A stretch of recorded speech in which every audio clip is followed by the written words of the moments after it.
मुहर्रम है, बड़े जुलूस उत्तर प्रदेश में निकल रहे हैं कई जगहों पे, साथ में कांवड़ यात्रा भी चल रही है। उत्तर प्रदेश पुलिस के लिए ये कितना बड़ा चुनौती होती है, चैलेंज होता है? मुहर्रम भी है, कांवड़ भी है, आप कैसे किस तरीके से मैनेज करते हैं और क्या निर्देश इस समय रहते हैं पुलिस के खासकर? तो राज्य सरकार और पुलिस विभाग का सभी पर्व त्योहारों के बारे में पहले से एक बेसिक चीजें तय कर दी गई हैं कि सभी चीजें परंपरागत तरीके से की जाएंगी और कोई भी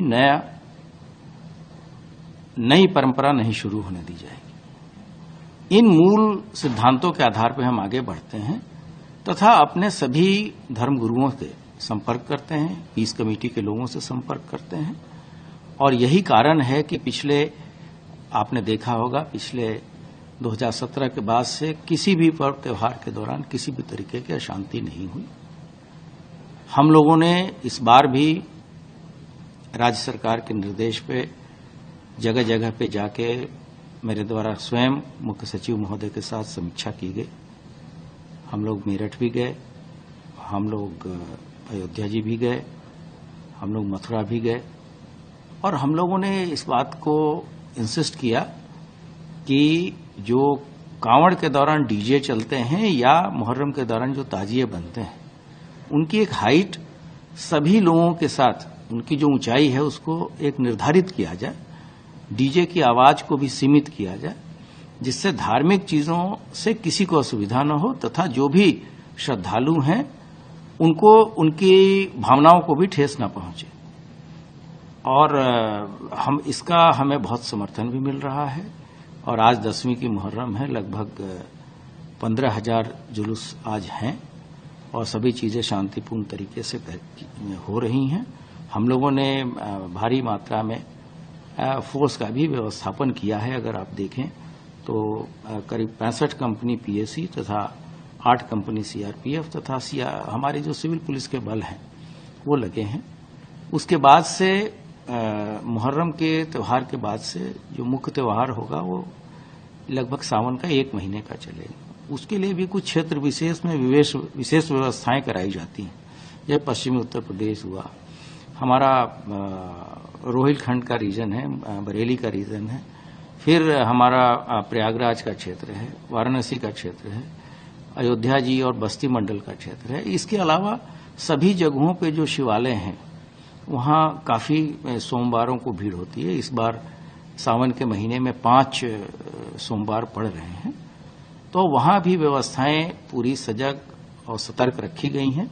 सीसीटीवी, ड्रोन इत्यादि नए तकनीक का भी इस्तेमाल किया जा रहा है ताकि श्रद्धालुओं को बेहतर से बेहतर सुविधा दी जा सके। मुहर्रम है, बड़े जुलूस उत्तर प्रदेश में निकल रहे हैं कई जगहों पे, साथ में कांवड़ यात्रा भी चल रही है।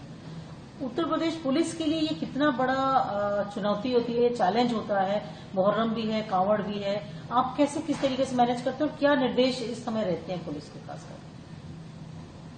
तो राज्य सरकार और पुलिस विभाग का सभी पर्व त्योहारों के बारे में पहले से एक बेसिक चीजें तय कर दी गई हैं कि सभी चीजें परंपरागत तरीके से की जाएंगी और कोई भी नई परंपरा नहीं शुरू होने दी जाएगी। इन मूल सिद्धांतों के आधार पर हम आगे बढ़ते हैं तथा अपने सभी धर्मगुरुओं से संपर्क करते हैं, पीस कमेटी के लोगों से संपर्क करते हैं और यही कारण है कि आपने देखा होगा पिछले 2017 के बाद से किसी भी पर्व त्योहार के दौरान किसी भी तरीके की अशांति नहीं हुई। हम लोगों ने इस बार भी राज्य सरकार के निर्देश पे जगह जगह पे जाके मेरे द्वारा स्वयं मुख्य सचिव महोदय के साथ समीक्षा की गई। हम लोग मेरठ भी गए, हम लोग अयोध्या जी भी गए, हम लोग मथुरा भी गए और हम लोगों ने इस बात को इंसिस्ट किया कि जो कांवड़ के दौरान डीजे चलते हैं या मुहर्रम के दौरान जो ताजिए बनते हैं उनकी एक हाइट सभी लोगों के साथ, उनकी जो ऊंचाई है उसको एक निर्धारित किया जाए, डीजे की आवाज को भी सीमित किया जाए जिससे धार्मिक चीजों से किसी को असुविधा न हो तथा जो भी श्रद्धालु हैं उनको उनकी भावनाओं को भी ठेस न पहुंचे। और हमें बहुत समर्थन भी मिल रहा है। और आज 10वीं की मुहर्रम है, लगभग 15,000 जुलूस आज हैं और सभी चीजें शांतिपूर्ण तरीके से हो रही हैं। हम लोगों ने भारी मात्रा में फोर्स का भी व्यवस्थापन किया है। अगर आप देखें तो करीब 65 कंपनी पीएसी तथा 8 कंपनी सीआरपीएफ तथा हमारे जो सिविल पुलिस के बल हैं वो लगे हैं। उसके बाद से मुहर्रम के त्यौहार के बाद से जो मुख्य त्यौहार होगा वो लगभग सावन का 1 महीने का चलेगा। उसके लिए भी कुछ क्षेत्र विशेष में विशेष व्यवस्थाएं कराई जाती हैं। यह पश्चिमी उत्तर प्रदेश हुआ, हमारा रोहिलखंड का रीजन है, बरेली का रीजन है, फिर हमारा प्रयागराज का क्षेत्र है, वाराणसी का क्षेत्र है, अयोध्या जी और बस्ती मंडल का क्षेत्र है। इसके अलावा सभी जगहों पे जो शिवालय हैं वहां काफी सोमवारों को भीड़ होती है। इस बार सावन के महीने में 5 सोमवार पड़ रहे हैं, तो वहां भी व्यवस्थाएं पूरी सजग और सतर्क रखी गई हैं। सीसीटीवी, ड्रोन इत्यादि नए तकनीक का भी इस्तेमाल किया जा रहा है ताकि श्रद्धालुओं को बेहतर से बेहतर सुविधा दी जा सके। मुहर्रम है, बड़े जुलूस उत्तर प्रदेश में निकल रहे हैं कई जगहों पे, साथ में कांवड़ यात्रा भी चल रही है। उत्तर प्रदेश पुलिस के लिए ये कितना बड़ा चुनौती होती है, चैलेंज होता है?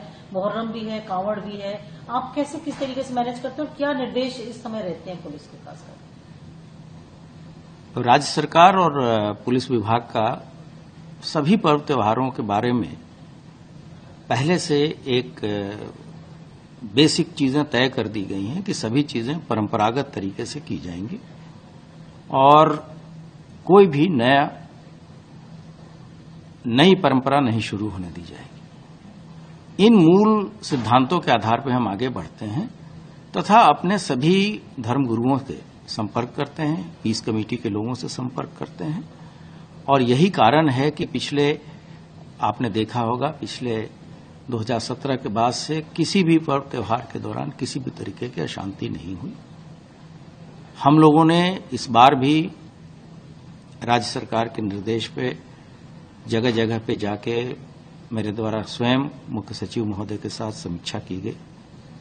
हम लोग मेरठ भी गए, हम लोग अयोध्या जी भी गए, हम लोग मथुरा भी गए और हम लोगों ने इस बात को इंसिस्ट किया कि जो कांवड़ के दौरान डीजे चलते हैं या मुहर्रम के दौरान जो ताजिए बनते हैं उनकी एक हाइट सभी लोगों के साथ, उनकी जो ऊंचाई है उसको एक निर्धारित किया जाए, डीजे की आवाज को भी सीमित किया जाए, जिससे धार्मिक चीजों से किसी को असुविधा न हो तथा जो भी श्रद्धालु हैं उनको उनकी भावनाओं को भी ठेस न पहुंचे।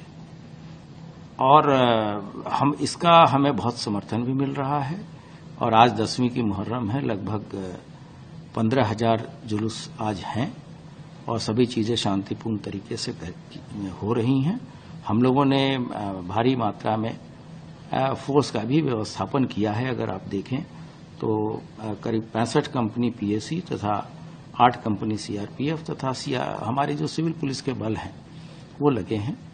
उसके बाद से मुहर्रम के त्यौहार के बाद से जो मुख्य त्यौहार होगा वो लगभग सावन का 1 महीने का चलेगा। उसके लिए भी कुछ क्षेत्र विशेष में विशेष व्यवस्थाएं कराई जाती हैं।